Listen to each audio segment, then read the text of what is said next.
Assalamualaikum warahmatullahi wabarakatuh. Sesuai jadwal ya, hari ini kita akan belajar tentang hospitalisasi, asuhan keperawatan anak ya. Asuhan keperawatan anak sedikit berbeda dengan dewasa. Izin. Share screen-nya belum terlihat, Ibu. Oh, belum terlihat. Ya udah pakai laptop siapa kok? Kenapa ya nggak terlihat ya?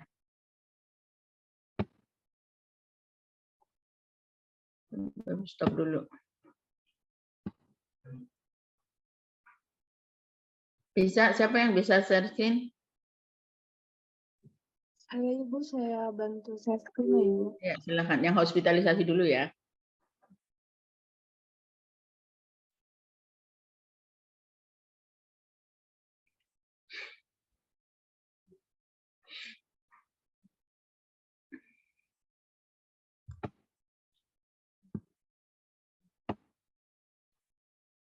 Digedein bisa nggak?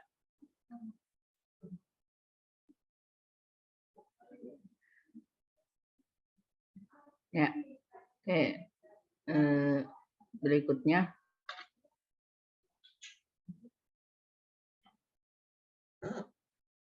Ya, jadi sedikit berbeda dengan asuhan keperawatan dewasa, ya, di mana anak itu, ya, kalau Anda lihat dari tumbuh kembangnya, ya, untuk di ruang anak, ya, kalau neonates itu kan 0 sampai 28 hari kan ruangannya khusus, ya, di NICU. Tapi kalau usia 1 ya sampai 12 bulan itu sudah masuk di ruang perawatan anak atau pediatric ward ya. Nah, perbedaannya adalah ya dampak ya, karena kita tahu anak-anak ini kan masih ada usia-usia toddler, preschool, itu ada stranger anxiety ya, ingat ya, ingat pelajaran tumbuh kembang ya, ada stranger anxiety. Jadi kalau dia perkembangan sosialisasinya kurang bagus, maka ini juga akan berdampak pada hospitalisasi. Ya, karena hospitalisasi ini kan dia berjumpa dengan orang lain. Ya. Kalau dia tumbuh kembangnya, perkembangan sosialisasinya tidak masalah, maka ketika dia berjumpa dengan orang lain di rumah sakit tentu nggak masalah. Ya. Nah, kita lihat dulu apa itu hospitalisasi. Ya. Merupakan suatu proses baik karena direncanakan atau dalam keadaan darurat yang mengharuskan anak tinggal di rumah sakit untuk menjalani pengobatan dan perawatan sampai pemulangannya kembali ke rumah. Ya. Jadi dirawat di rumah sakit itu bisa sesuai jadwal, dijadwalkan nanti Anda harus masuk rumah sakit tanggal sekian, mungkin untuk persiapan operasi dan sebagainya, atau dirawat karena rujukan, ya, dicari info dulu di sana ada nggak tempat perawatan, atau yang dalam kondisi darurat yang masuk melalui IGD, ya, melalui unit gawat darurat. Nah, jadi permasalahan hospitalisasi pada anak ya menjadi penting bagi perawat anak, ya, di mana kita harus mengetahui status sosialisasi anak, apakah anak memiliki perkembangan sosial yang baik atau tidak, ya. Oke, lanjut dulu. Apa yang terjadi pada anak dan orang tua selama proses tersebut? Ingat, mungkin Anda sudah belum ya, perspektif keperawatan anak sudah masuk belum? Perspektif keperawatan anak sudah masuk? Halo? Anda sudah belajar perspektif keperawatan anak? Bu Titi apa Bu Yupi yang ngajar?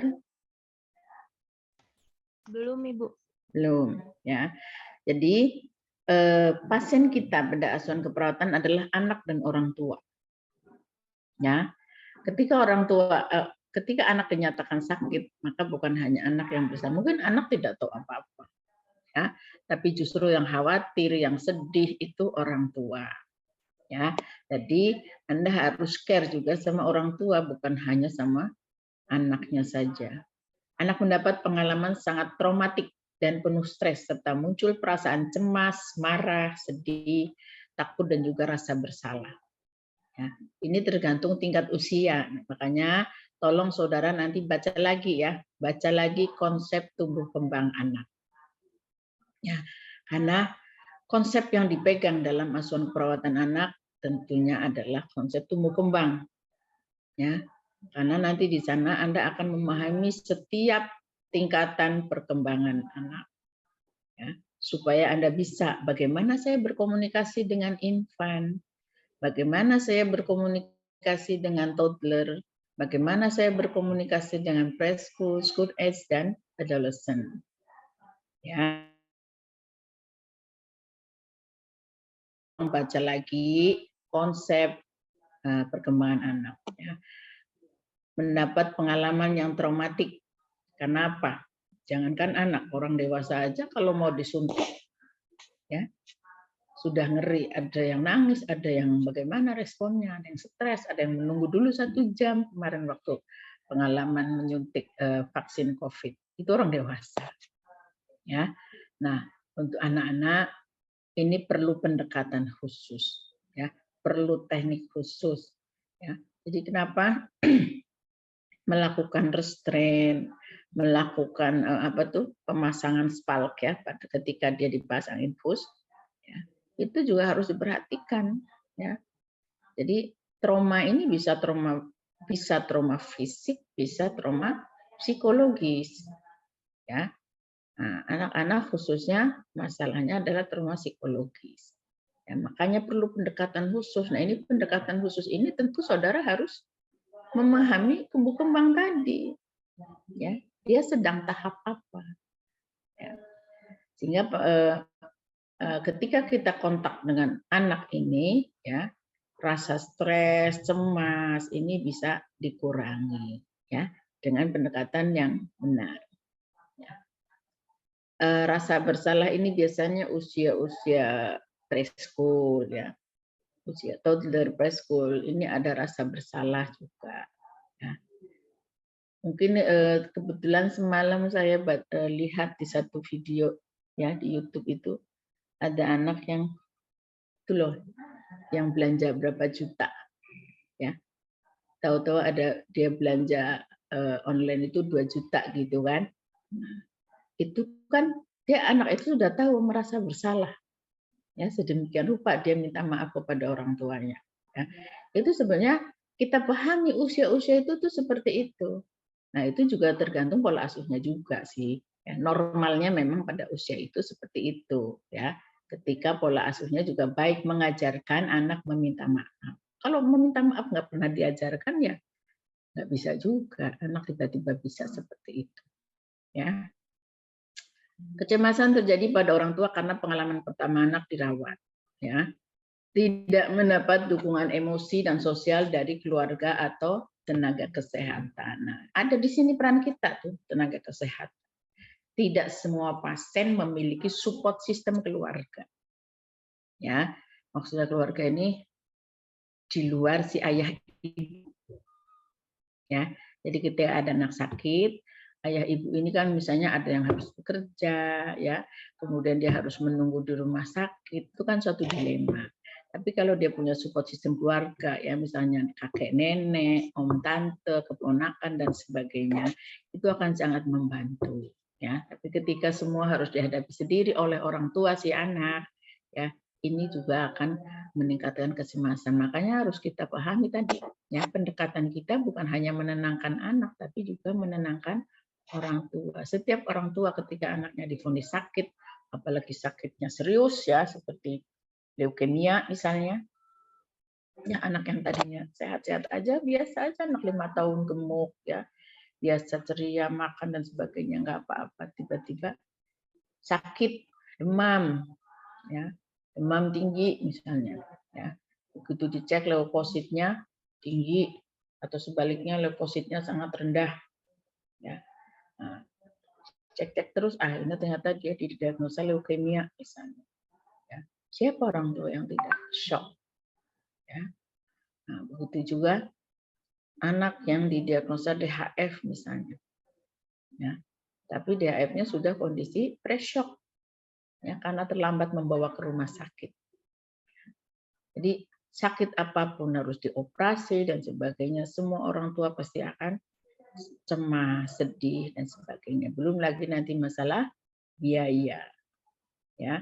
Jadi banyak permasalahan yang dihadapi ketika anak sakit, ya. Jadi bukan hanya anak saja, ingat ya, orang tua, ya, atau pengasuhnya, atau orang yang bertanggung jawab terhadap anak ini. Jadi disebut orang tua ini bisa orang tua kandung, bisa kakek nenek, bisa siapa saja yang bertanggung jawab pada anak ini. Ya. Oke, lanjut. Nah, beberapa informasi terkait dengan hospitalisasi ya. Menurut Wong, anak menjadi cemas, marah, takut, dan rasa bersalah tadi. Kemudian anak stres selama dalam perawatan membuat orang tua stres, dan stres pada orang tua membuat tingkat stres anak semakin meningkat. Nah, jadi kan muter-muter tuh. Anak stres, ya, membuat orang tua stres. Orang tua stres bikin anak stres lagi. Ya, artinya apa? Tentu kita harus mengintervensi tingkat kecemasan stres dari orang tua. Ya, jadi pengalaman ibu dulu di rumah sakit semacam RSUD ya di Thailand ya. Bayi baru lahir ya, langsung dibawa ke ICU karena bermasalah ya. Nah, antarlah karena kalau baru lahir kan ibunya mah dirawat ya, masih dalam proses perawatan postnatal care. Nah, dibawalah sama ayahnya ke NICU. Nah, di situ ayahnya menangis kan. Anak pertama, anak diharapkan, tapi kondisinya terancam jiwanya. Ya. Nah, si ayahnya nangis. Jadi kita perawat berbagi peran. Ada yang ngurusin anaknya, bayinya tadi, ada yang menenangkan ayahnya. Ya. Karena tadi ya stres pada orang tua membuat stres pada anak juga akan meningkat. Jadi ketenangan itu penting ya ketika orang tua menyentuh anaknya. Ya. Ketika orang tua menyentuh anaknya itu harus dengan ketenangan batin dan sebagainya supaya perkembangan kejiwaan anak juga terkendali ya tidak ikut stres dan sebagainya. Ya mungkin sama saya sih iya bayi bisa stres ada lupa ya bayi juga bisa merasakan ya. Oke lanjut. Orang tua mengalami kecemasan yang tinggi saat anaknya dirawat di rumah sakit, tetapi kecemasan juga tidak terjadi pada orang tua karena merasa perawatan anaknya di rumah sakit dapat mengatasi permasalahan. Nah, ini juga kunci yang harus digarisbawahi oleh saudara sebagai petugas kesehatan. Ya, semua orang ketika membawa anak, keluarga dan sebagainya ke rumah sakit berharap sembuh, mendapat penanganan. Ya, mungkin yang ada di TV saya lihat ada kasus viral apa tuh? Saya bawa ke fasilitas kesehatan berharap sembuh tapi ternyata pulang tinggal nama. Ya, lagi rame tuh. Ya, entah di mana saya lupa. Nah, jadi tingkat kewaspadaan kita menerima pasien baru, baik di IGD ya, ataupun di ruang rawat ataupun di poliklinik ya. Mereka datang kepada kita dengan harapan mendapat bantuan ya, mengatasi masalahnya. Jadi jangan pernah menganggap itu sakit ringan. Ya. Itu nggak perlu penanganan serius. Nah, jadi pengalaman ibu dulu waktu dinas di rumah sakit Islam ya, ada pasien dirujuk dari IGD ke ICU. Ya, dari IGD dibawa ke ICU. Di ICU ditolak dengan alasan saya nggak ada masalah kayak begitu kok kondisi pasien itu ngapain dibawa ke ICU gitu. Sama ICU disuruh dibawa ke ruang perawatan. Ya. Sampai di ruang perawatan 1 jam kemudian pasiennya meninggal. Ya. Nah, ini yang harus kita benar-benar care, teliti, ya, mengenali tanda dan gejala yang ada di pasien. Ya, jadi begitu juga dengan anak. Nah, misalnya anak dibawa ke IGD karena ibunya menyusui, tapi karena ibunya ketiduran sehingga anaknya mengalami aspirasi ASI. Ya. Nah, ketika dibawa IGD kemudian petugas IGD-nya nggak tanggap, ya, nggak ngerti, ya, terlambat sebentar saja. Tadi dari rumah ke rumah sakit aja udah butuh waktu, ya kan? Nah, kemudian di IGD mungkin ada petugasnya ketiduran apa gimana ya sehingga penanganannya terlambat dan akhirnya bayi meninggal di situ. Itu juga kasus, ya. Jadi itu terjadi dulu, ya. Jadi apa yang saya sampaikan itu ada di lapangan, ya, sehingga betul bahwa, ya, ketika orang tua mengalami anaknya dirawat di rumah sakit, ya, itu kecemasannya sangat tinggi. Saya pun mengalami sendiri ya 2 tahun lalu ketika anak saya bolak-balik ke rumah sakit. Pertama masuk disuruh pulang sama IGD karena pikirannya hanya COVID, COVID, COVID. Ya, yang di kepalanya petugas kesehatan itu hanya COVID. COVID-nya nggak ada, udah pulang kasih obat penurun panas. Ya, padahal anak ini mengeluh terus. Ya, saya bawa lagi ke rumah sakit. Ya, itu kondisi sudah nggak tahan, sudah berkeringat dingin, sudah presok sebenarnya itu ternyata. Ya, ternyata apa? DBD. Ya. Nah, tadi kalau petugas IGD itu teliti, tentunya nggak dibawa pulang. Nggak disuruh pulang. Periksa yang lain selain COVID apa faktornya. Ya. Nah, ternyata DBD. Dan DBD-nya sudah, hematokritnya sudah 16.000. Ya, sudah sangat rendah. Ya, udah saya di situ nggak bisa apa-apa, saya hanya bisa berdoa sama Allah. Mudah-mudahan bisa melewati masa kritis ini ya. Tentunya dikuyur infus 6 botol langsung minum aqua 2 botol besar ya karena berkeringat selama berkeringat dingin itu saya sebelum diinfus saya kasih minum terus ya. Kecemasannya apa karena kita tahu ya kondisi shock hipovolemik itu risikonya meninggal. Kenapa banyak pasien DBD itu meninggal? Ya, ada orang DBD meninggal karena terlambat menangani, terlambat mengenali ya. Karena penanganannya sebenarnya hanya di cairan ya dengan monitor tanda-tanda vital dan juga cek HBHT, trombonya tadi yang 16.000 ya, cek HT trombo, cek tanda vital ya setiap 2 jam ya tergantung fasenya. Kalau fase shock ya itu harus dipasang alat monitor ya, alat monitor untuk mengetahui tekanan darah nadi apakah terjadi penurunan atau tidak ya, pasti akan menurun ya karena apa? Karena terjadi perdarahan terus menerus itu ya pada pasien DBD. Nah, itulah kecemasan orang tua. Jadi kita sebagai perawat ya ketika ada orang tua membawa anaknya ke rumah sakit kita harus paham betapa cemasnya orang tua ya, takut kehilangan anaknya ya. Lanjut. Pada saat mendengar keputusan dokter tentang diagnosa penyakit anaknya merupakan kejadian yang membuat stres orang tua. Tadi sudah saya sampaikan ya. Itu pengalaman terjadi pada teman saya, anaknya didiagnosa leukemia dan dirawat 1 bulan di RSCM, pasiennya anaknya meninggal. Ya.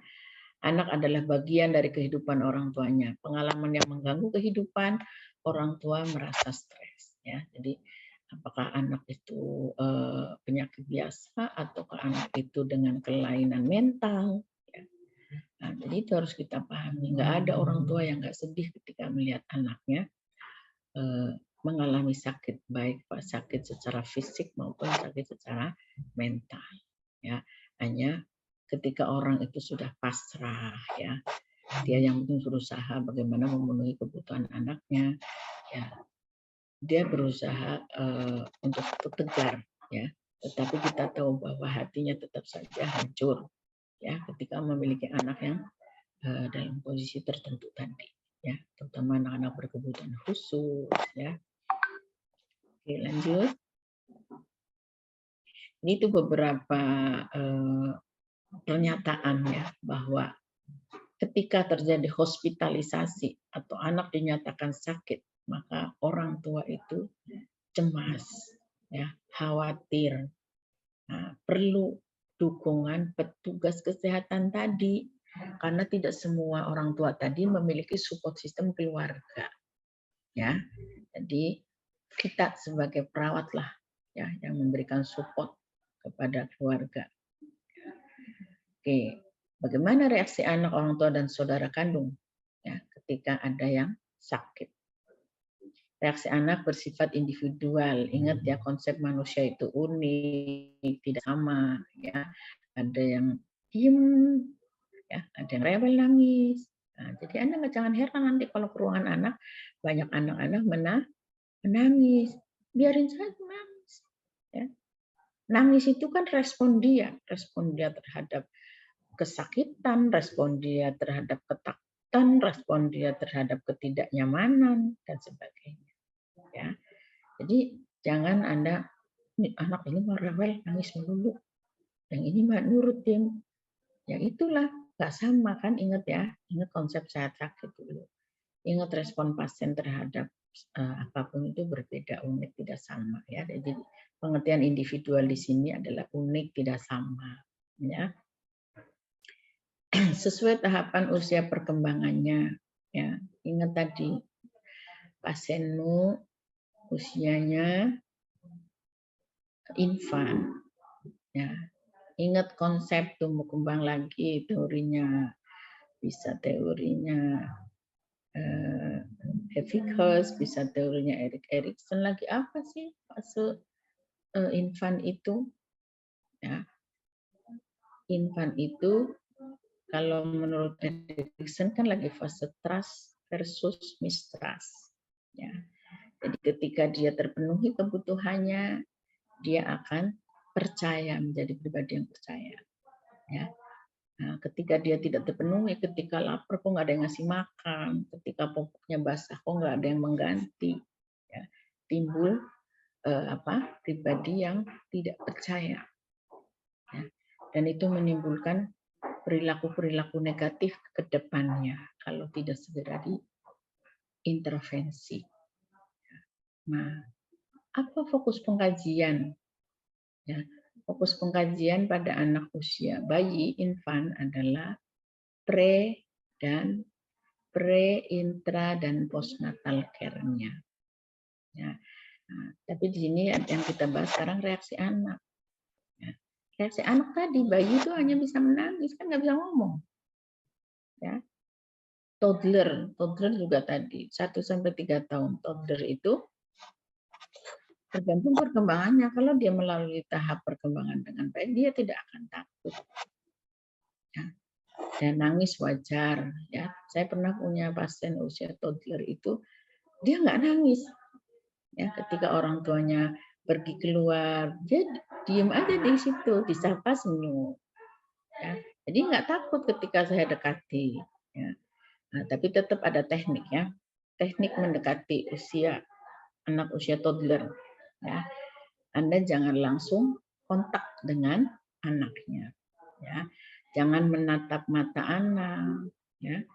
Nah, anak kita jadi apa? Stranger anxiety tadi, kita orang asing. Ya. Tapi kita tatap mata ibunya, kita sentuh ibunya, kita bicara dengan ibunya, ya. Si anak ini akan melihat, oh, tidak apa-apa tuh, aman buat ibu saya. Ya, jadi anak akan mengidentifikasi, ya, karena kita tadi orang asing, anak mengidentifikasi dulu untuk usia toddler. Ya, jadi untuk mengurangi kecemasan anak usia toddler, kita jangan langsung ya berhubungan dengan si toddler ini. Ya, kita berhubungan dengan orang tua atau pengasuh atau siapa saja yang ada di situ yang menunggu dia. Beda dengan usia remaja. Ya, usia remaja ini sudah ada masalah privasi, ya, masalah gak mau asal bicara dengan orang. Nah, jadi remaja juga perlu pendekatan khusus Anda, ya. Nah, karena apa? Karena remaja kita harus berperan sebagai teman, ya, supaya dia mau bercerita. Ya. Karena kasus-kasus remaja itu, nanti kalau kamu di ruangan anak misalnya ya, ada kasus anak umur 16 tahun, ya, dengan HIV positif. Ya, nah, ini kan dia nggak akan mau bercerita terbuka kalau kita tidak mendekatinya dengan pendekatan bahwa kita akui dia sebagai orang dewasa. Ingat, masa remaja, masa transisi, tidak mau dianggap sebagai anak-anak. Kita menganggap dia sebagai orang dewasa.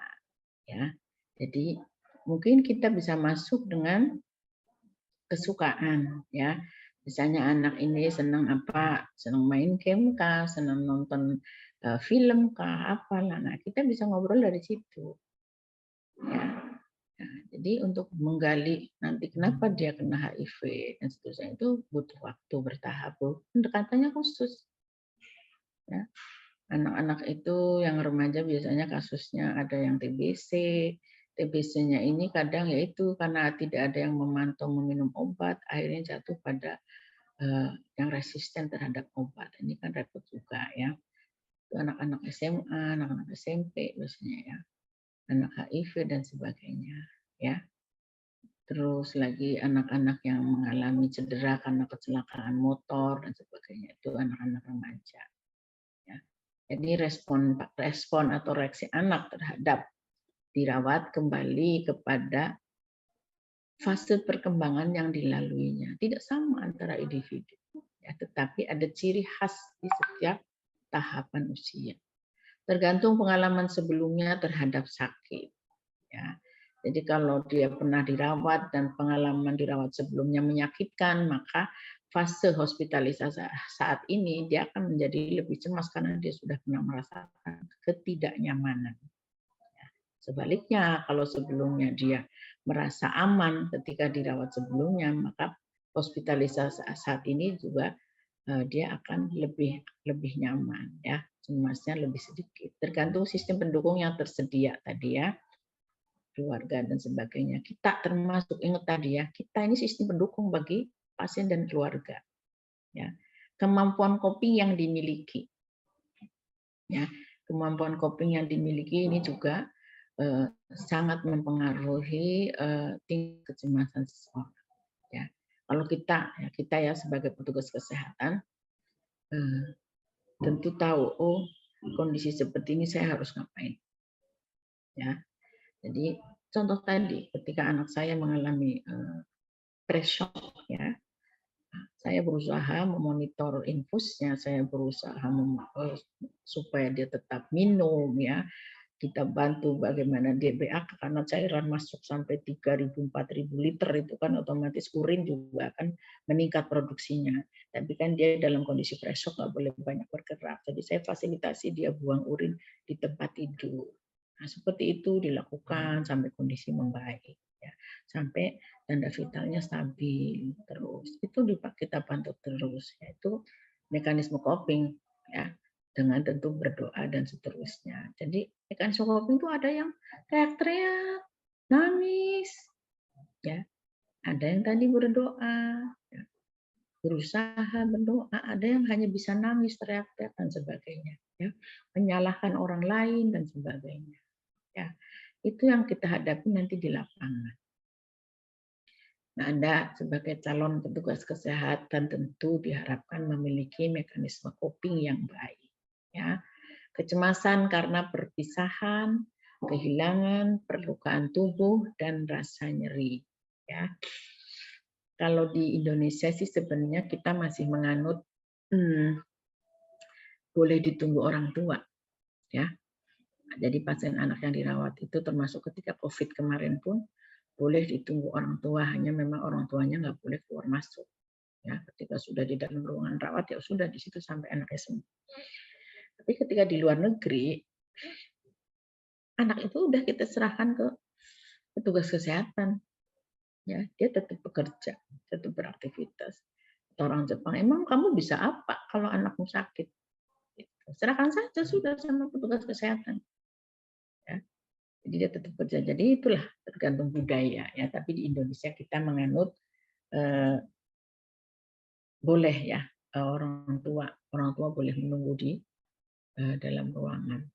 Ya. Oke, lanjut.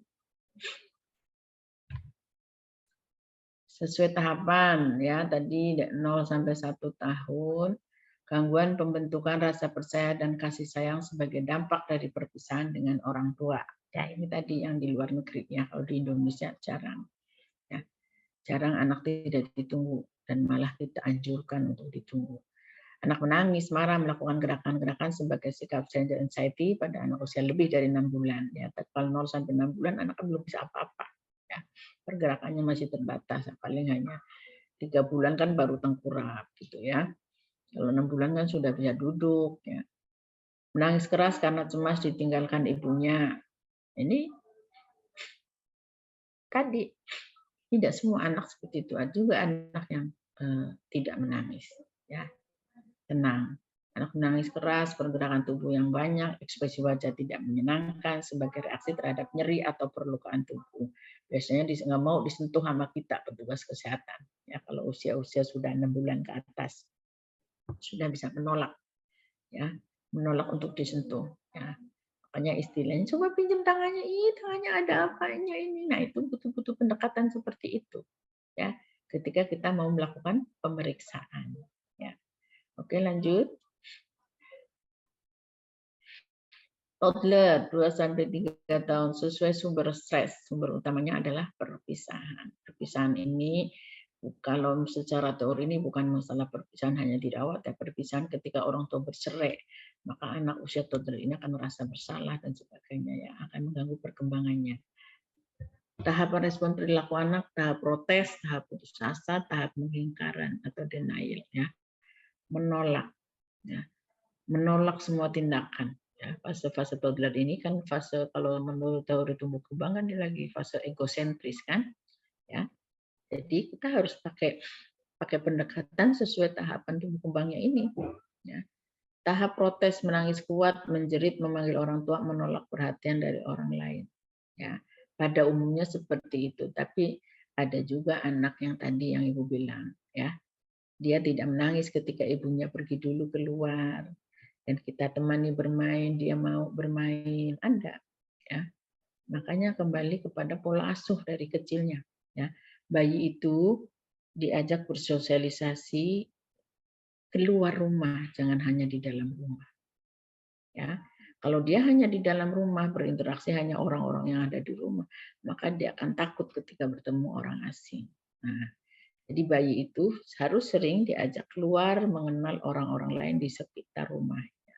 Ya, tidak hanya mengenal orang yang ada di dalam rumahnya, ya, supaya dia tahu ada orang asing di luar sana yang ternyata orang-orang di sekitarnya itu tidak berbahaya. Ya, tentu perlu penjelasan dari orang tua juga. Ya, tahap putus asa, menangis berkurang, tidak aktif, kurang berminat main dan makan, sedih dan apatis. Ya, ini biasanya terjadi pada anak toddler yang nggak mau makan, nggak mau main, ya. Diajak ngomong diem aja, ya. Bisa saja seperti itu ya reaksinya ketika dia sakit. Lanjut. Tahap pengingkaran ya, secara samar menerima perpisahan, menerima hubungan secara dangkal, maksudnya dengan orang lain tadi petugas kesehatan ya, mulai terlihat menyukai lingkungannya. Jadi butuh tahapan terhadap pembatasan gerak ya, anak akan tergantung pada lingkungannya. Kan dia dibatasi misalnya ada penghalang tempat tidur ya, kemudian kalau dia dipasang infus tentu harus pergerakannya diingatkan ya, terhadap perlukaan dan nyeri akibat tindakan invasif ya, dia menangis, menggigit bibir, memukul ya ketika kita memasang tindakan invasif ya seperti infus, menyuntik dan sebagainya. Dapat menunjukkan lokasi nyeri dan dapat mengkomunikasikan rasa nyerinya. Ya, jadi usia toddler sudah bisa. Ya. Usia bayi hanya bisa menangis, tidak mampu menunjukkan nyerinya ada di mana. Ya, lanjut. Prasekolah 3-6 tahun. Merasa berpisah dengan lingkungan yang aman, penuh kasih sayang dan menyenangkan. Ya. Jadi lingkungan rumah, permainan dan teman sepermainan. Ya, ini dia merasa kehilangan. Ya, reaksi yang muncul menolak makan, sering bertanya, menangis, tidak kooperatif dengan petugas kesehatan. Nah, sekarang kan sudah ada teknologi ya, bisa video call ya, misalnya kita mengurangi rasa kehilangan berpisah dari lingkungannya itu, kita bisa melakukan video call pada teman-temannya, ya, untuk menguranginya. Yuk, lanjut. Kehilangan kontrol terhadap dirinya, ya, ini tadi prasekolah. Ada anak prasekolah ini kan sedang aktif-aktifnya, ya. Coba kamu lihat di TK, ya, anak itu main sepuas-puasnya. Dari permainan satu ke permainan lainnya, terus saja dia muter-muter. Ya. Nah, sementara sekarang dia ada pembatasan aktivitas, harus di tempat tidur. Ya. Merasa kehilangan kekuatan diri, mempersepsikan sebagai hukuman. Ya. Nah, ini sama ketika orang tuanya bercerai pada usia anak ini prasekolah, anak ini akan merasa bahwa perpisahan itu adalah hukuman bagi dia. Ya, bagi anak ini, sehingga merasa malu, bersalah, dan takut. Ketakutan terhadap perlukaan akibat tindakan dan prosedur yang mengancam integritas tubuhnya. Ya, tadi jarum suntik dan sebagainya yang melukai tubuhnya. Reaksi yang muncul, anak menjadi agresif, marah dan berontak, ekspresif verbal marah, ya, mampu berucap, ya, tidak kooperatif dengan tenaga kesehatan dan ketergantungan pada orang tua. Ya, oke, lanjut. Usia sekolah, ya, sudah lebih besar anak, ya, dia bisa merasakan cemas, ya, merasa dipaksa berpisah dengan lingkungannya dicintai, yaitu keluarga, dan kelompok sosial itu kelompok teman-teman sekolahnya, ya. Kehilangan kontrol terhadap dirinya, ada pembatasan, ya, ada perubahan peran, kehilangan kelompok sosial, perasaan takut mati sudah ada, ya. Anak SD itu udah ada rasa takut mati. Dulu saya ingat anak saya kelas 4 SD. Mah, aku sekarang mau sholat 5 waktu. Ya, dari pulang sekolah, sore saya pulang kerja, mah mulai sekarang aku mau sholat 5 waktu. Karena takut mati. Ya, jadi sudah ada konsep bahwa, ya, nanti ketika meninggal akan disiksa kalau berdosa dan segitu, ya. Kan ada pelajaran agama di sekolah tuh. Ya, jadi pulang kelas 4 SD saya ingat, ya, perasaan takut mati, ya, adanya kelemahan fisik. Oke, lanjut. Reaksi terhadap perlukaan atau nyeri, mengekspresikan secara verbal tadi, ya. Jadi dia mampu menyampaikan verbal maupun non-verbal. Non-verbal itu bisa tulisan, bisa gambar, ya. Mengontrol perilaku bila nyeri akan menggigit bibir atau menggigit atau memegang sesuatu dengan erat. Rasa sakit karena perlukaan atau pembedahan menimbulkan respon anak bertanya-tanya, menarik diri, menolak kehadiran orang lain. Nah, ini harus kita pahami juga, ya. Jadi sebenarnya anak ini relatif tadi dari 6 sampai 12 tentu sedikit berbeda, ya. Kalau 6 tadi memang masih tergantung juga sama orang tua. Tapi kalau sudah umur 12 biasanya sudah mau masuk awal remaja, dia sudah bisa sudah bisa memutuskan mau apa, ya. Sudah bisa bertanya-tanya di sini, ya. Oke, lanjut. Bagaimana reaksi orang tua, ya? Tadi sudah dijelaskan di depan, ya. Bagaimana perasaan orang tua, yaitu takut, bersalah, stres, dan cemas, ya. Kemudian perasaan takut, ini sudah tadi di depan, ya. Lanjut.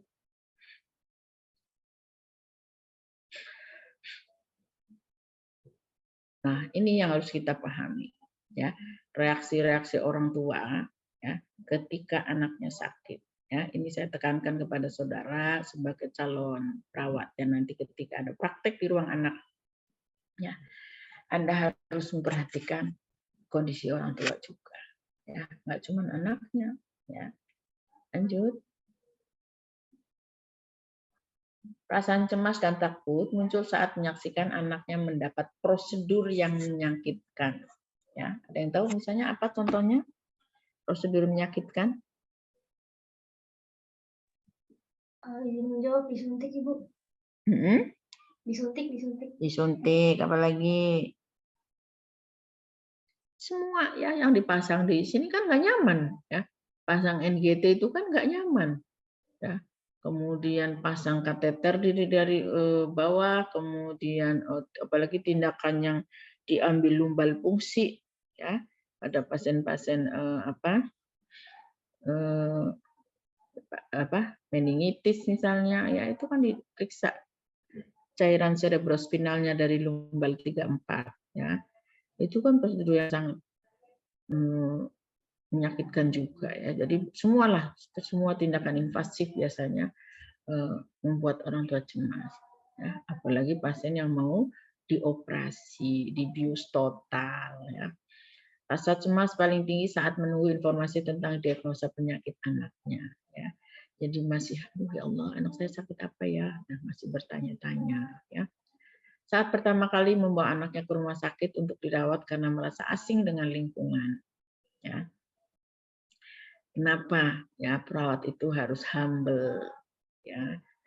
Kenapa? Karena itu tadi menghadapi orang-orang yang cemas, ya. Orang datang ke kita itu penuh dengan harapan, ya. Jadi tolong Anda perhatikan baik-baik. Apa yang harus kita lakukan pada mereka yang butuh datang ke kita itu karena butuh bantuan, ya. Traumatik dengan pengalaman hospitalisasi sebelumnya, ya. Nah, inilah hospitalisasi, lebih banyak peran perawat di sana. Dokter kan hanya sesekali datang, ya, sesekali. Yang berinteraksi setiap saat itu perawat, meskipun bukan 24 jam ya kita kan bertiga shift, ya. Tapi intinya judulnya perawat, ya. Jadi pengalaman hospitalisasi sebenarnya lebih banyak sikap perawat yang mereka nilai, ya. Bagaimana perawat itu berinteraksi dengan mereka, ya. Interaksi kurang baik dengan petugas kesehatan, menunggu keluarga yang sakit, meninggal di rumah sakit dan sebagainya. Itu pengalaman-pengalaman yang tidak menyenangkan, ya. Petugas kesehatan di sini memang banyak, tetapi itu tadi, ya, lebih banyak perawat kalau di ruangan, ya, yang berinteraksi, ya. Lanjut. Perilaku orang tua diekspresikan dengan menangis, ada perasaan tidak tega melihat anaknya dilakukan tindakan, sering bertanya berulang-ulang untuk hal yang sama pada orang yang berbeda, ya. Gelisah, ekspresi wajah tegang dan marah, ya. Saya pernah melihat perawat itu kesel dengan pasien yang bertanya berulang-ulang, ya. Boleh nggak kita kesel, Rantis?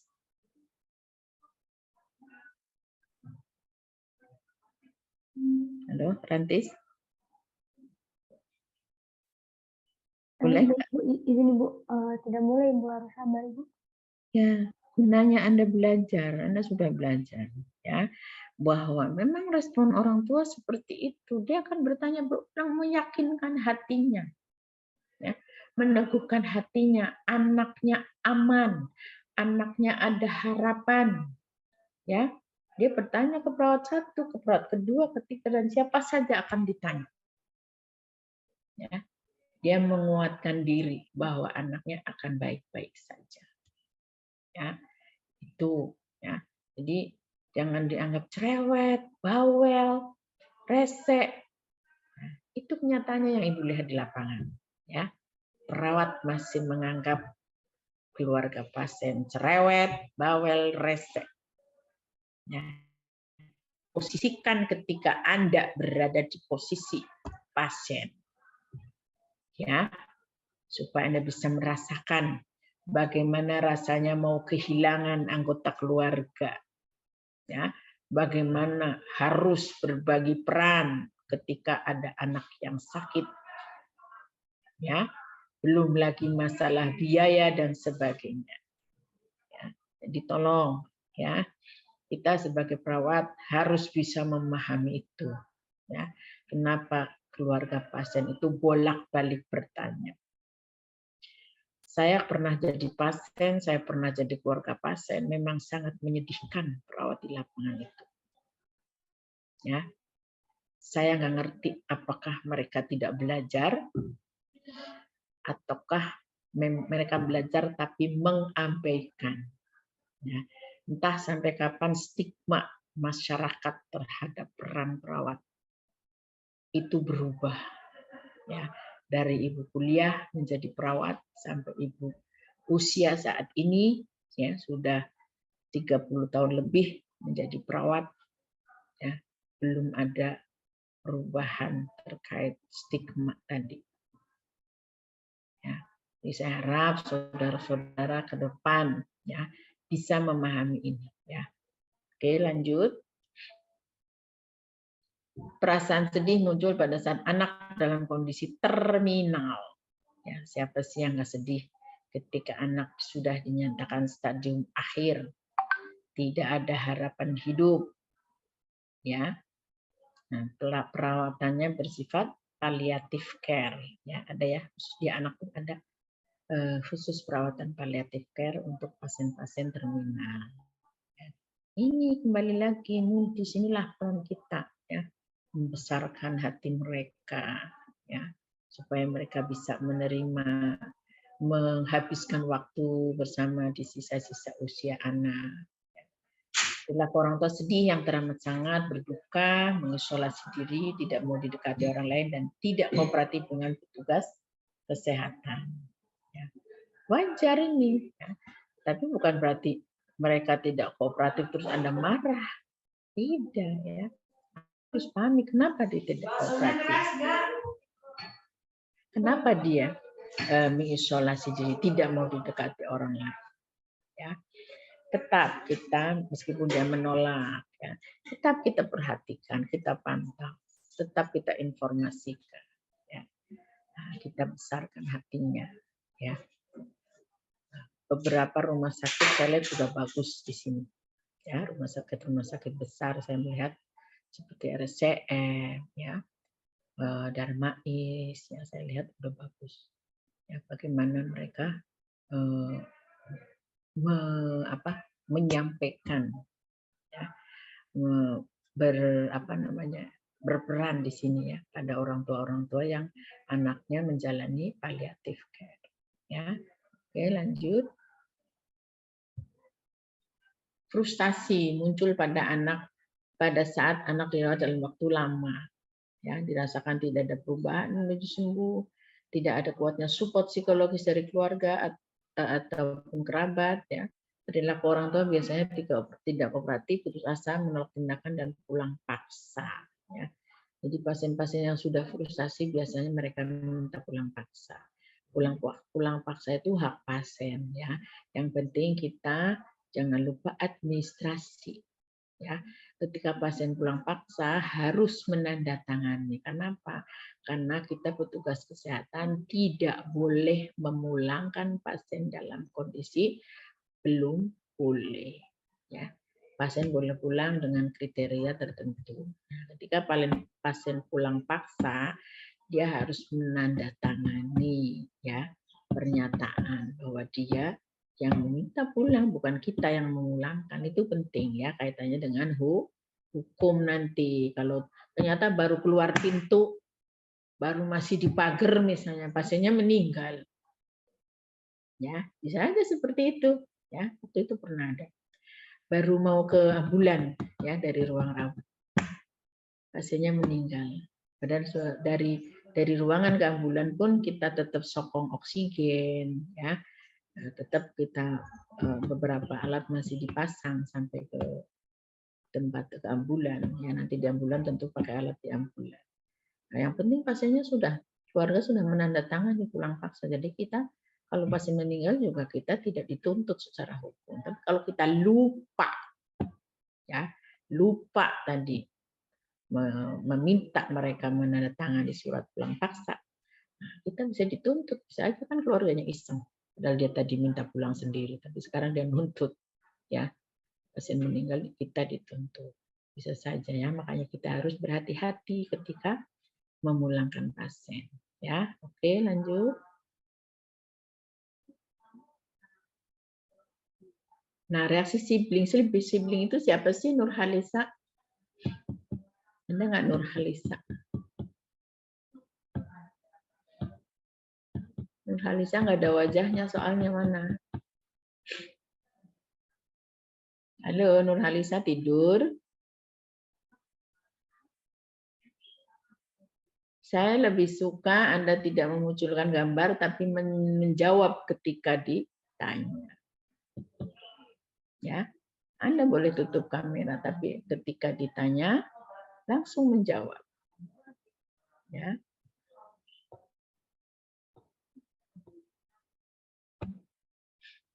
Maula, ada Maula? Maula. Catat ya si Pen ya, Nurhalisa, Maula, atau saya catat sendiri saja di sini. Ya, kalau Anda nggak jawab, saya catat dulu. Nurhalisa, Maula, siapa lagi?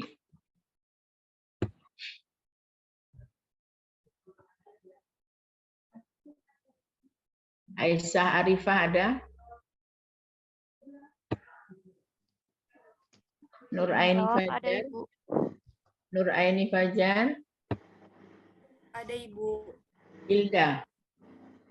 Ada Hilda?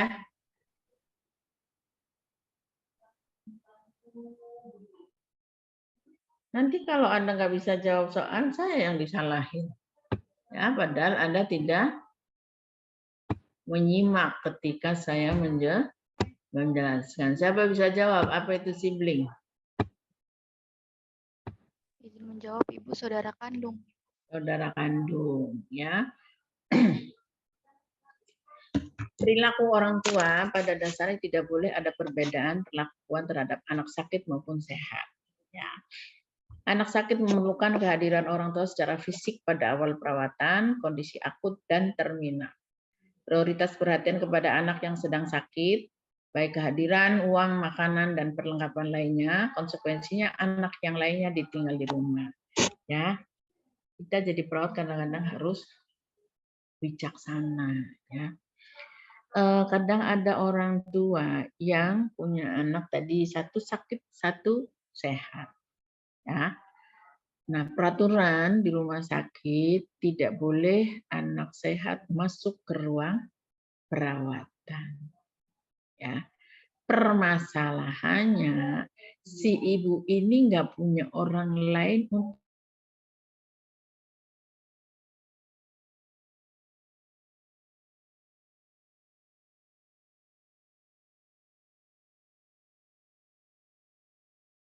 anak satunya yang sehat. Ya. Nah, itu permasalahan yang kadang ditemui di lapangan. Tapi intinya memang namanya ada anak sakit, pasti perhatian orang tua pasti lebih banyak ke anak sakit. Ya, nah, cuman memang bagaimana si ibu atau orang tua ini memberi pengertian kepada si sibling. Ya, apalagi siblingnya itu tadi usia toddler itu kan lagi fase egosentris. Mamanya punya aku, semua punya aku kan gitu. Ya.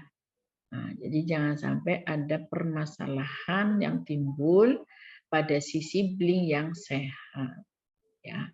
Itu juga kita harus bisa membantu ya, membantu orang tua tadi yang mengalami masalah dengan siblingnya. Ya. Jadi banyak faktor ketika Anda nanti sudah bekerja di lapangan. Ya, Anda akan menemui berbagai permasalahan pasien dan keluarganya. Ya, lanjut. Reaksi saudara kandung, terutama saudara yang lebih muda, cemburu, rasa bersalah, takut dan cemas, kesepian. Ini semua tergantung bagaimana hubungan saudara kandung ini sebelum sakit. Ya. Kalau yang sakit lebih muda, tentu yang anak yang lebih besar kadang bisa memahami. Ya. Tapi permasalahannya tadi, kalau si sibling ini usia toddler, ya itu yang masih egosentris, itu yang biasanya jadi masalah. Ya. Oke, lanjut. Perilaku saudara kandung itu marah, cemburu, benci, jengkel, dan irritable, ya sensitif. Mengapa reaksinya seperti itu? Karena terjadi perubahan kebiasaan. Hanya dirawat atau ditemani pembantu, nenek atau babysitter. Ya, ini masih bersyukur masih ada nenek pembantu atau babysitter. Ya. Tadi yang pada kasus yang saya sampaikan tadi, bahwa dia tidak memiliki siapapun, ya, sehingga terpaksa anaknya dibawa ke rumah sakit, anak sehatnya.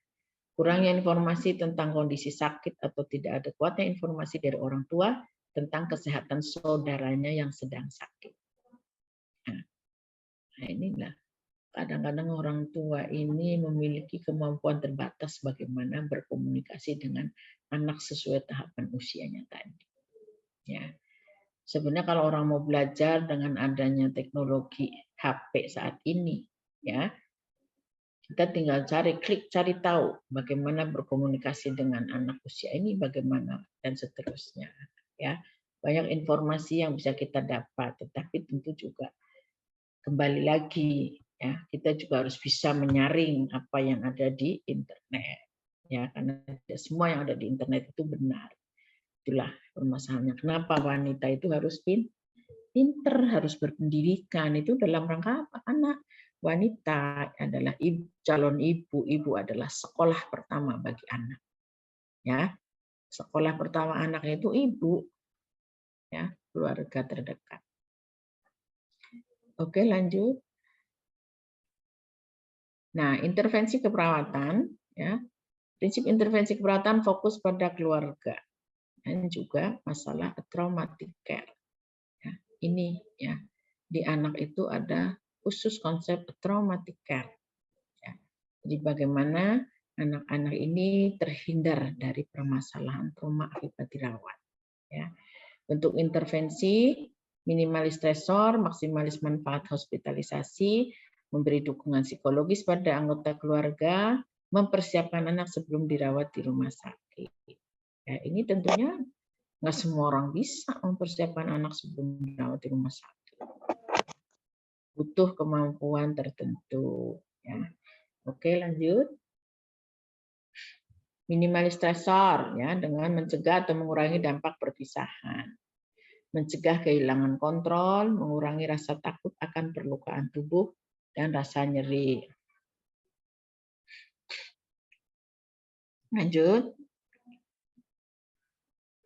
Cara meminimalis dampak perpisahan, ya, melibatkan orang tua atau berperan aktif dalam perawatan anak. Orang tua berada selama 24 jam dengan anak, ya, rooming in. Beri kesempatan orang tua melihat anaknya kapan saja agar dapat mempertahankan adanya kontak orang tua dengan anaknya. Misalnya saat waktu makan, waktu menyusui, mandi, dan sebagainya, supaya ada kontak. Ya. Lanjut.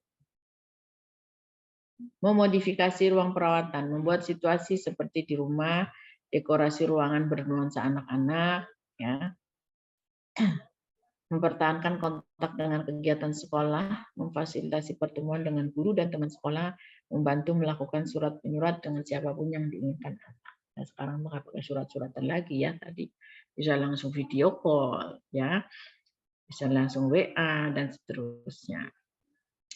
Membuat situasi seperti di rumah, ya. Saya pernah berkunjung di salah satu rumah sakit swasta di Bangkok sana, ya, di Thailand. Itu ruang bermainnya seperti di mall. Di mall-mall Anda lihat, ya, anak-anak bermain itu ada tempat khusus kan, yang sedemikian rupa lampu-lampunya dan sebagainya, permainan-permainannya. Nah, di rumah sakit itu menyediakan seperti itu, rumah sakit swasta, ya. Memang sangat mahal, ya, semalamnya bisa antara 5 sampai 10 juta, ya. Tapi ruangannya yaitu tadi disetting sedemikian rupa supaya anak-anak itu bermain ketika kondisinya sudah memungkinkan untuk bermain, ya. Kalau lagi lemah tentu nggak mungkin kita biarkan anak bermain, ya. Anak-anak yang bermain itu nanti yang kondisinya sudah membaik, ya. Lanjut. Nah, cara meminimalis dampak perasaan kehilangan kontrol. Pada anak yang kooperatif, hindarkan pembatasan fisik. Pada anak yang diisolasi, lakukan modifikasi lingkungan, kontak orang tua dan anak dapat dipertahankan terutama pada bayi dan anak usia toddler. Ada yang bisa tahu kenapa?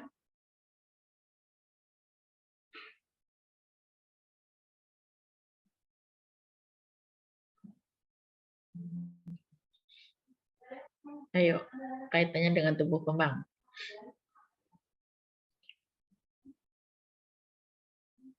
Ayo, siapa bisa jawab?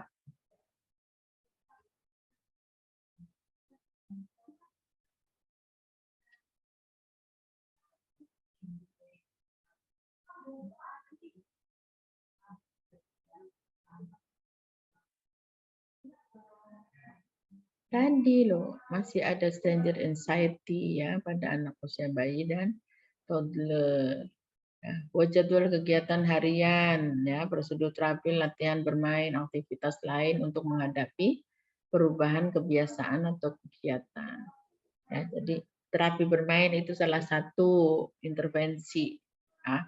Bedanya anak dengan dewasa itu salah satunya pendekatannya dengan bermain. Bisa bermain peran, ya.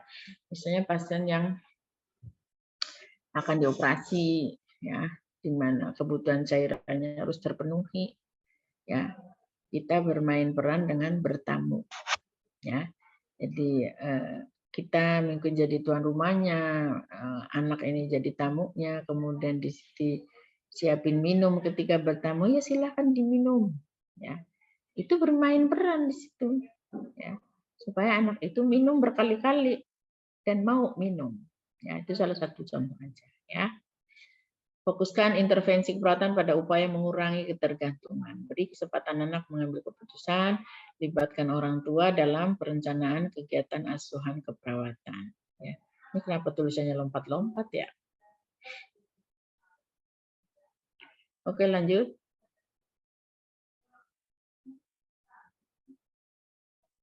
Cara meminimalis dampak rasa takut terhadap perlukaan tubuh dan rasa nyeri.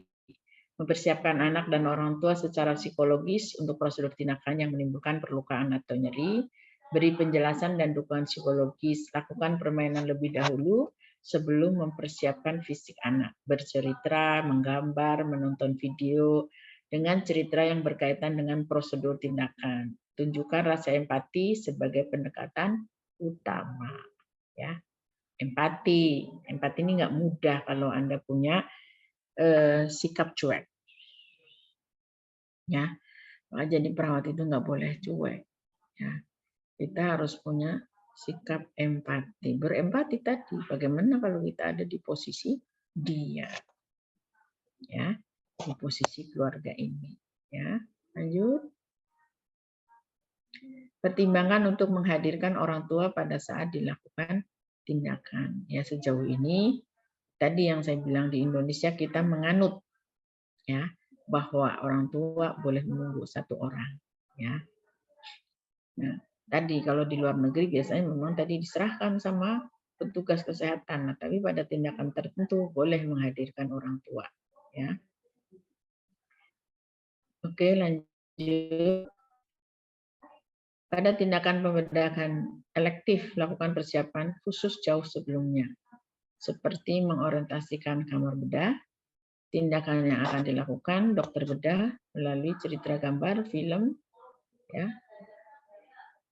Lakukan pengkajian yang akurat secara psikologis pada anak dan orang tua mampu menerima informasi secara terbuka. Lakukan latihan relaksasi untuk persiapan pasca pembedahan.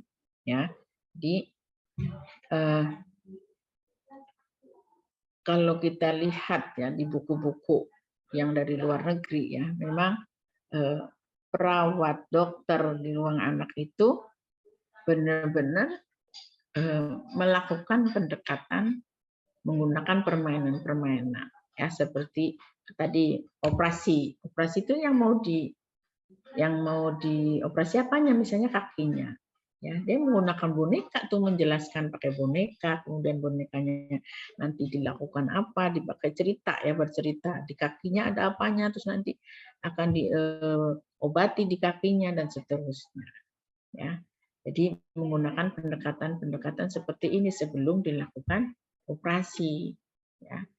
Jadi ada usaha, ya, terutama untuk anak-anak yang lebih besar ini, ya, anak-anak yang sudah pandai bicara, ya, anak-anak tentunya anak, ya, kalau toddler masih rada sulit sih ya, tapi kalau untuk usia preschool ini sudah bisa, ya.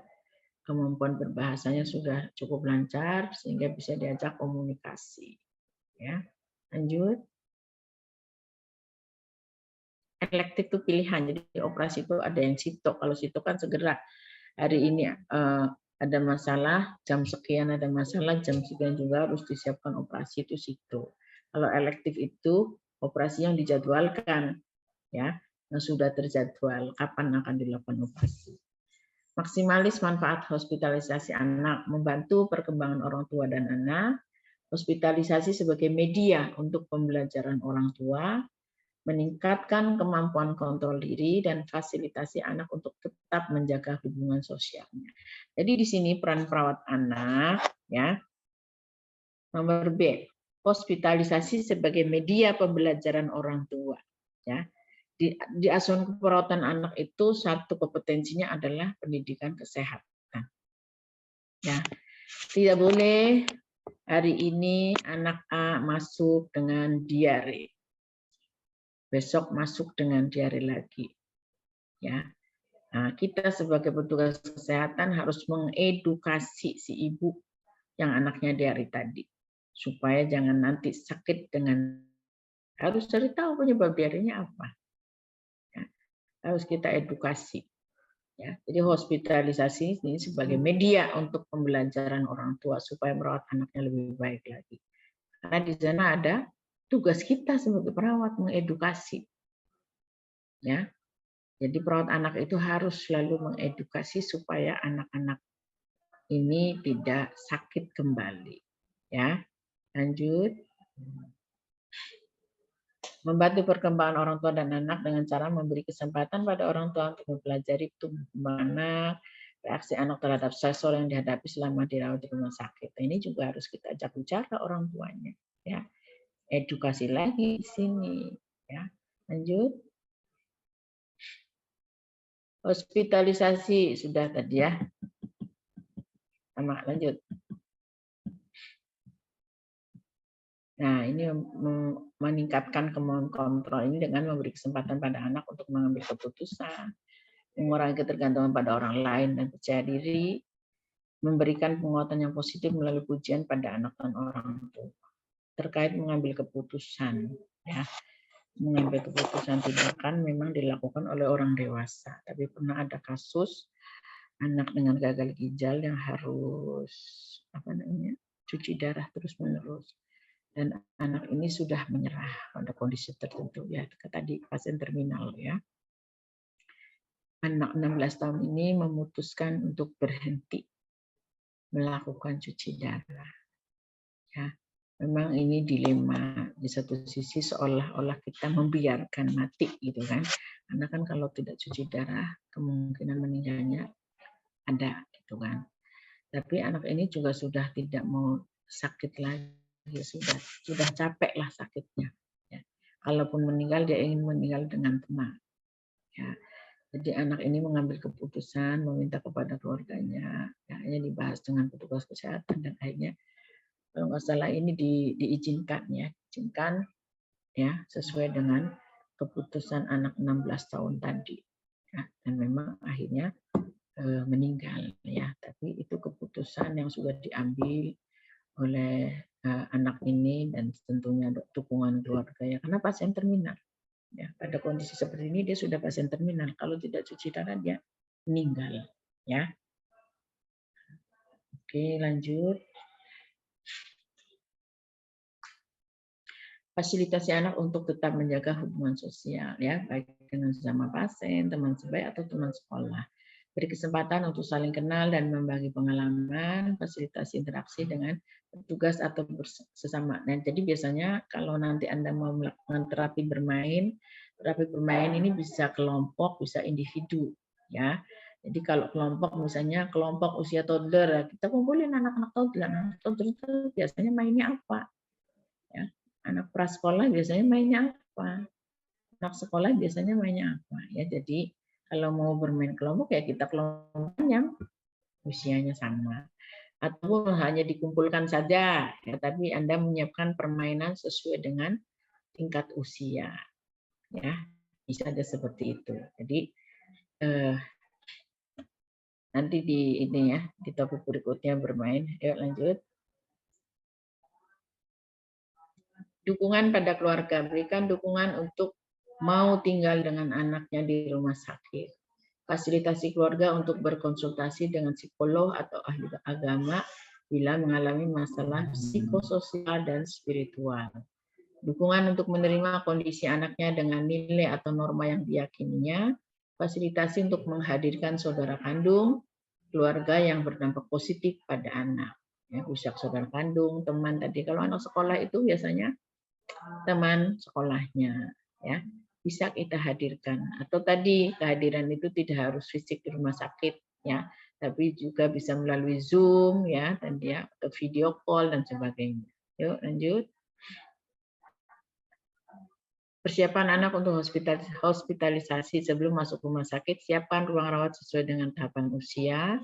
Bila anak dirawat secara berencana 1-2 hari sebelumnya diorientasikan dengan situasi rumah sakit dalam bentuk miniatur. Ini sih sebenarnya kalau di kita belum ya.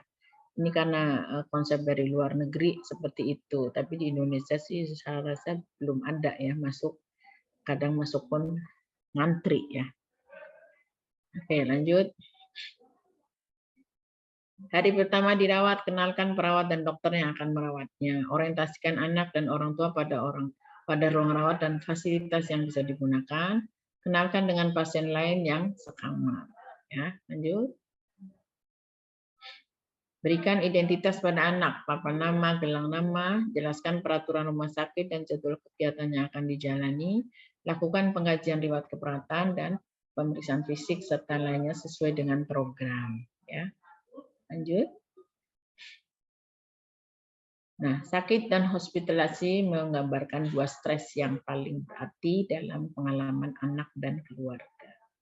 Anak-anak sangat mudah mendapat stres akibat perpisahan dengan orang tua, kehilangan kontrol pada lingkungan yang baru dan asing, serta takut terhadap cedera tubuh, serta nyeri.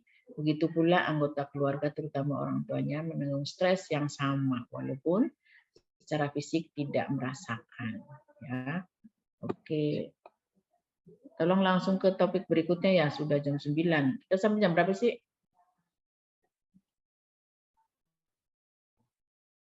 Halo, sampai jam berapa? Sampai jam 9 Ibu.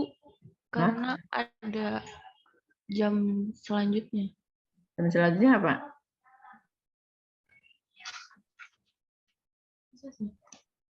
Selanjutnya apa? Biostatistik Ibu. Siapa dosennya? Izin Ibu, Dosennya siapa? biostatistik hari ini tidak ada. Tidak ada. Pak Agusnya nggak bisa. Oke, lanjut ke dulu itu, lanjut bermain yuk.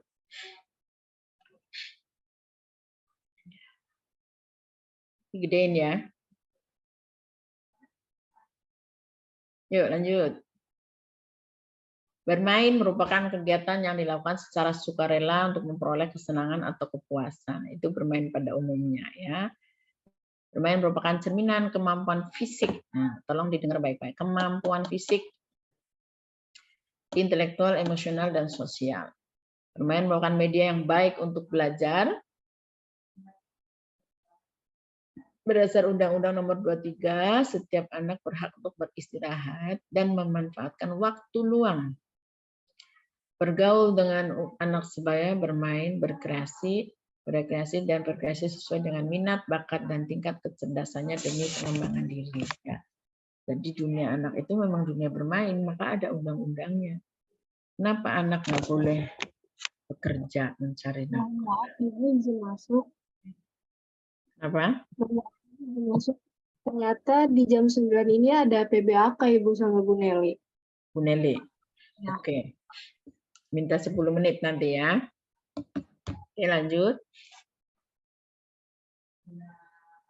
Lanjut.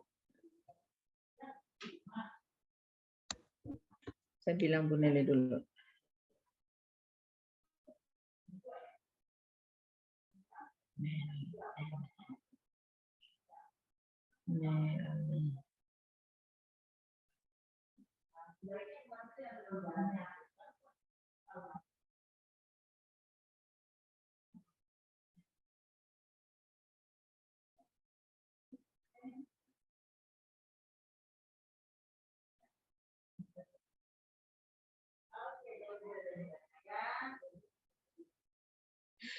Oke, fungsi bermain ya.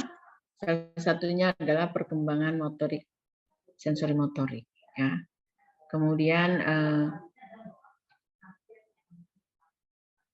apa sih aktivitas motorik merupakan komponen utama bermain pada semua anak ya.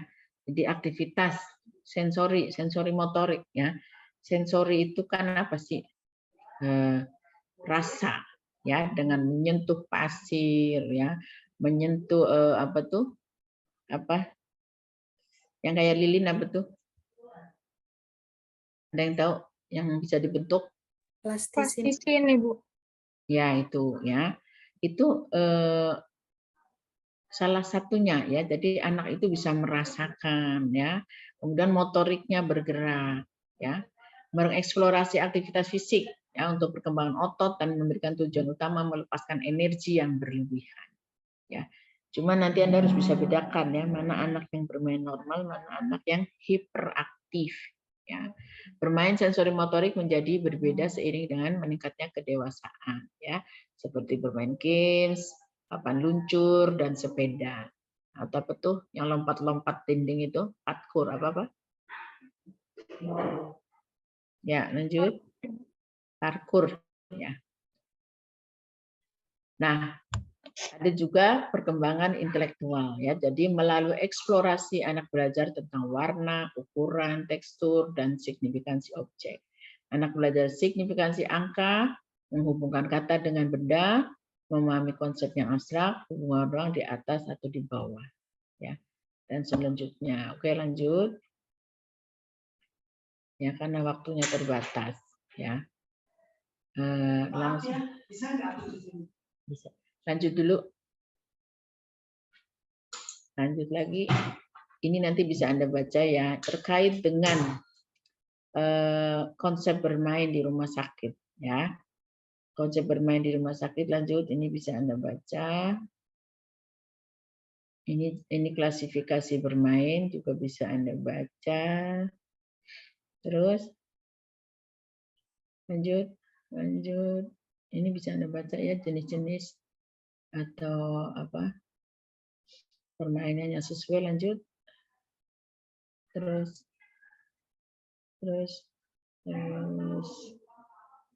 ya, bermain sesuai usia. Ayi, contoh mainan gantung berwarna terang, mainan yang mudah dipegang, bermain di depan cermin, bermain air saat mandi, mencoret-coret kertas, boneka, mainannya. Jadi dengan memahami ya jenis-jenis permainan tadi, mana sih permainan yang cocok untuk usia yang ada di konsep anak tadi ya, dari mulai bayi sampai remaja ya. Oke, lanjut.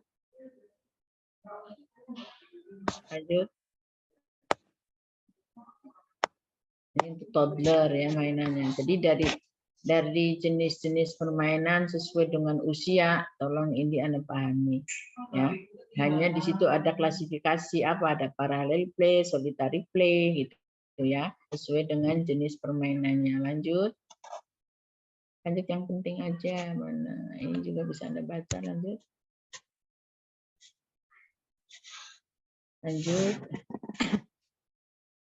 Nah, ini yang penting.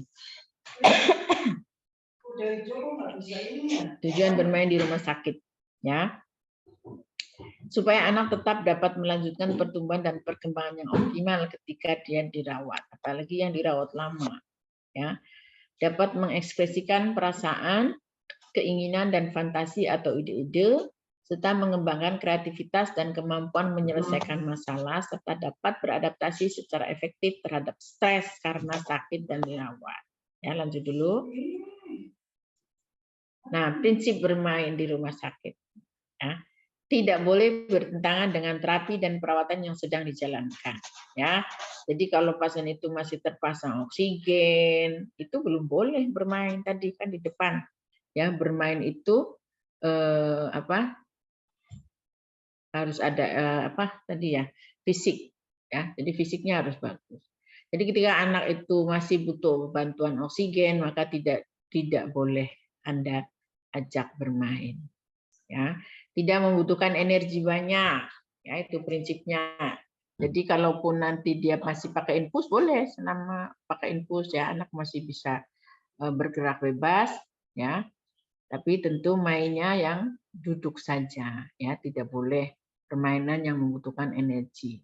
Harus mempertimbangkan keamanan anak, ya. Tadi kalau dia memakai infus harus diperhatikan, ya. Jangan posisinya mau duduk di karpet kah, mau duduk di bangku kah, ya. Posisi-posisi ini harus jangan sampai infusnya nanti tercabut dan sebagainya. Dilakukan pada kelompok umur yang sama, ya tadi.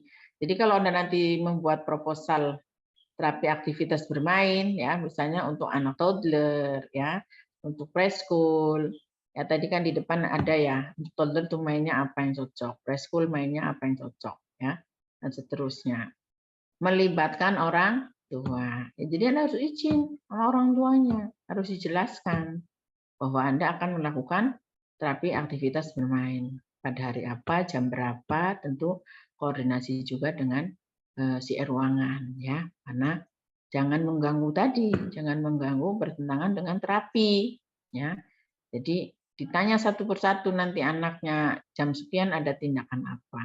Ya jangan kamu jadwalin, ternyata pas hari H-nya anaknya itu jadwal fisioterapi kah atau tindakan apa di luar sana yang harus keluar dari ruangan, ya. Jadi ketika membuat proposal terapi aktivitas bermain, pastikan ya mau umur berapa, mau permainannya apa, ini dikonsulkan dulu sama si ruangan. Mau dilaksanakannya di ruangan apa? Kadang ada ruangan yang memiliki ya ruangan bermain, ada yang tidak.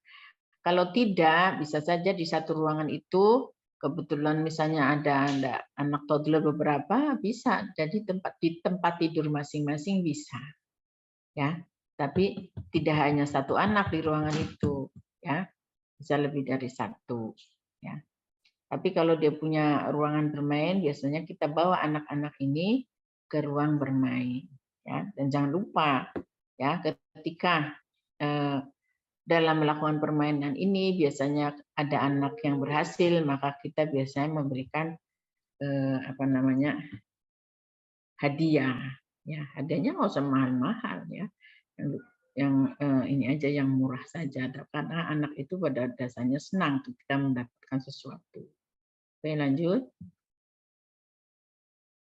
Nah, ya perencanaan bermainnya, tentukan mau usia anak berapa, ya, kemudian jumlah anaknya berapa, didata nanti di ruangan itu, kondisi anaknya yang memungkinkan tadi, ya, ketika dia masih pakai oksigen tidak boleh, ya.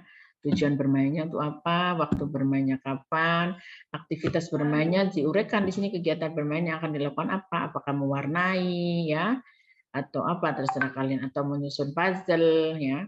Alat bermainnya juga harus disiapkan, ya. Anda bisa pinjam di lab keperawatan ya, di lab anak. Pelaksanaannya, uraikan proses bermain yang dilakukan, respon anak dan keluarga. Ya, jadi penting di sini Anda mengingatkan orang tuanya bahwa besok anaknya akan diajak TAK, ya. Evaluasi, ya, evaluasi menyeluruh dengan membandingkan pelaksanaan dan tujuan yang ingin dicapai, hambatan yang terjadi. Anda observasi tuh selama proses bermain anak-anak bagaimana responnya, orang tua bagaimana responnya, ya. Lanjut. Sudah selesai, ya. Karena waktunya habis, jadi untuk yang jenis-jenis permainan tadi Anda bisa baca, ya. Dan nama-nama itu tadi Anda harus tahu tuh ya, solitary play, parallel play, ya, parallel play, ya, solitary play, on loop, ya, itu harus ya namanya nama Anda mau ngomong harus hafal. Tapi yang penting bukan hanya hafal saja tadi. Apa maksud dari parallel play? Apa maksud dari solitary play? Ya, oke sampai sini ada pertanyaan?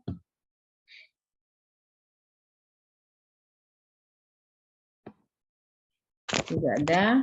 Kalau tidak ada, Ibu akhiri. Wassalamualaikum warahmatullahi wabarakatuh. Sudah di SS belum? Belum Ibu, mau SS dulu ya Bu. Ya, silahkan. Ya udah, bisa on cam dulu nggak ya?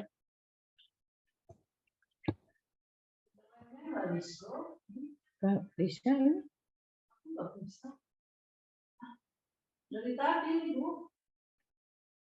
Sebentar. Udah belum?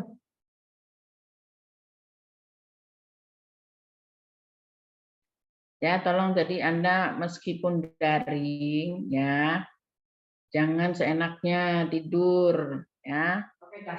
Giliran nanti di ruangan ditanya ya. Kalau Anda menyimak ya, waktunya belajar itu ya saat seperti ini ya. Disimak baik-baik ya, dipelajari. Jadi nanti ketika ke ruangan Anda sudah tahu apa maksud dari konsep hospitalisasi. Ya. Apa maksud terapi bermain pada anak di rumah sakit? Ya. Yang Ibu bicarakan ini bermain di rumah sakit ya. Bermain di rumah sakit. Jadi bukan bermain untuk stimulasi tumbuh kembang pada anak sehat. Ya. Pada anak sehat nanti lain lagi, ketika Anda di lab nanti Anda bawa anak sehat ya. Anak sehat, nah, Anda mau stimulasi tumbuh kembangnya ya. Memang salah satu caranya dengan bermain seperti lempar bola ya, menyusun balok-balok. Itu kan sebenarnya bermain, tetapi itu tujuannya untuk stimulasi tumbuh kembang. Beda dengan anak yang di rumah sakit. Di rumah sakit tujuannya apa? Tujuan bermain apa? Ada yang tahu? Coba sebelum aku tutup, ada yang nanya. Naswa. Tujuan bermain di rumah sakit apa tadi, Naswa?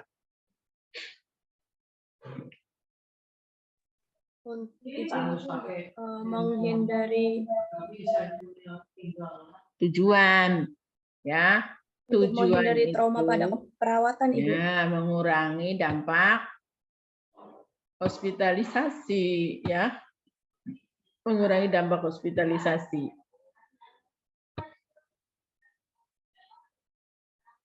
Baik, kalau sudah Ibu izin live ya. Iya, Ibu sudah. Yuk, Assalamualaikum. Terima kasih, Bu. Terima kasih, Bu.